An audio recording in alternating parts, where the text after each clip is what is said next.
ही परीक्षा पुन्हा एकदा पारदर्शक पद्धतीनेच पार पाडली गेली पाहिजे, म्हणून सध्या परीक्षा आजची रद्द करण्यात आलेली असून ती पोस्टपोन करण्यात. पेपर लीक नाही झाला पाहिजे याच्याकरिता शासनाच्याच दुसऱ्या विभागाच्या वतीने ही कार्यवाही करण्यात आलेली आहे. हा पेपर तिसऱ्या व्यक्तीजवळ कोणाजवळ शासनानेच ही त्या ठिकाणी खबरदारी घेतलेली आहे की हा पेपर त्या ठिकाणी लीक होऊ नये किंवा चुकीच्या पद्धतीनं ही परीक्षा त्या ठिकाणून होऊ नये, पारदर्शक पद्धतीनंच झाली पाहिजे याच्याकरता शासनानं देखील त्या ठिकाणी भूमिका घेतली. क्षेत्रामध्ये कार्यरत असलेल्या आदर्श शाळा, त्याच पद्धतीनं PMC शाळा याची होणारी प्रगती, कारण शासनानं ह्या वेगवेगळ्या हेडवरती शासकीय शाळा दुरुस्त करण्याकरता त्यांचा दर्जा सुधारण्याकरता निधी दिलेला आहे.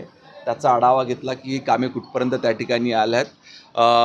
ह्या विभागातल्या 5ही जिल्ह्यांमध्ये साधारणतः चांगल्या पद्धतीनं कामं त्या ठिकाणी झाले आणि शासनाचं जे धोरण आहे की सर्व शासकीय शाळांचा टप्प्याटप्प्यानं त्या ठिकाणी विकास झाला पाहिजे, तर एकंदरीतच अमरावती विभागामधील देखील शाळांची दर्जा सुधारविण्याचं काम शासनाच्या वतीने या ठिकाणी चालू आहे. शाळांमध्ये डागडुजी झाली नाही, पावसाळ्यात दिवस आता सत्र सुरू होईल, मात्र डागडुजी केव्हा होईल शाळेत? आपण बघतो की राज्यामध्ये जवळजवळ 67,000 शाळा ह्या सरकारी शाळा आहेत. त्याच्यामध्ये आपल्या जिल्हा परिषदेच्या शाळा आल्या, काही ठिकाणी शहरी भागामध्ये नगरपालिकेच्या शाळा आल्या, महानगरपालिकेच्या शाळा आल्या आणि याला दुरुस्तीकरिताचं जे निधी आहे ते जिल्हा नियोजन समितीच्या माध्यमातून देण्यात येत असते.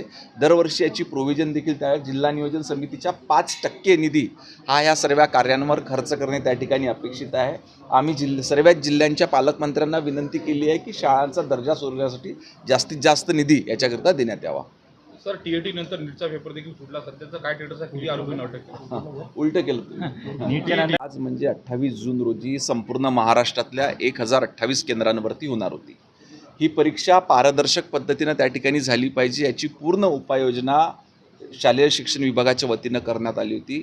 तरी देखील साधारणतः 3 दिवसाआधी भिवंडी परिसरातल्या पोलिसांना माहिती मिळाली आहे की ह्याच्याशी सारखा असलेला पेपर त्या ठिकाणी काही व्यक्तींच्या हातामध्ये आहे. पोलीस प्रशासनानं तात्काळ याची दखल घेतली आणि त्या ठिकाणी जे 3 इसम ह्या पद्धतीचं काम करण्याचा प्रयत्न करत होते त्यांना अटक देखील करण्यात आलेली आहे. ही परीक्षा पुन्हा एकदा पारदर्शक पद्धतीनंच पार पाडली गेली पाहिजे, म्हणून सध्या परीक्षा आजची रद्द करण्यात आलेली असून ती पोस्टपोन करण्यात. राहुल गांधींनी टीका यावर राहुल गांधी हे विरोधात असल्यामुळे टीका करणे त्यांच्याकडनं अपेक्षितच आहे, परंतु आपणास सांगू इच्छितो की हा पेपर लीक नाही झाला पाहिजे याच्याकरिता शासनाच्याच दुसऱ्या विभागाच्या वतीने ही कार्यवाही करण्यात आलेली आहे. हा पेपर तिसऱ्या व्यक्तीजवळ कोणाजवळ शासनानेच हे त्या ठिकाणी खबरदारी घेतलेली आहे की हा पेपर त्या ठिकाणी लीक होऊ नये किंवा चुकीच्या पद्धतीनं ही परीक्षा त्या ठिकाणून होऊ नये, पारदर्शक पद्धतीनंच झाली पाहिजे याच्याकरता शासनानं देखील त्या ठिकाणी भूमिका घेतली. 28 तारखेची परीक्षा त्या ठिकाणी पोस्टपोन करण्यात आलेली आहे. उद्धव ठाकरे विदर्भाच्या दौऱ्यावर होते. विमानात जी मुख्यमंत्र्यांसोबत चर्चा झाली तेव्हा पत्रकारांनी त्यांना विचारलं, त्या उद्धव ठाकरेंच्या या विधानाकडे येणारा काय संपूर्ण दस्तावेज चर्चेचा बाहेर येईल हेही सांगितलं आहे. माननीय उद्धवजी ठाकरे आणि माननीय देवेंद्रजी फडणवीस हे दोन्ही मोठे नेते आहेत. त्यांच्यामध्ये जी चर्चा झाली असेल ती त्या दोघांनाच माहिती आहे आणि भविष्यात आपल्याला कळेल काय चर्चा झाली.